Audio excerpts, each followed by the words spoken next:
এখন কাজ থেকে ফিরলাম, তারপরে আপনাদের সামনে একটু লাইভে আসলাম। আপনারা আমাকে কমেন্ট করেন, শেয়ার করেন, লাইক করেন, সামনে আগান, আমার পাশে থাকেন।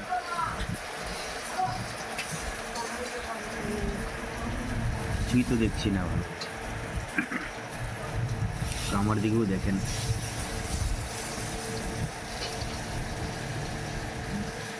সারাদিনে কাজ করে রাতের বেলা করে একটু ভিডিও বানাই, যখন দুপুরবেলা খেতে আসি তখন একটু করে ভিডিও বানাই। বুঝতেই তো পারছেন, কাজ না করলে আবার পেটের ভাত জুটবে না। তো আমাদের দিকেও দেখ। নমস্কার বন্ধুরা, একটু পাশে থাকি।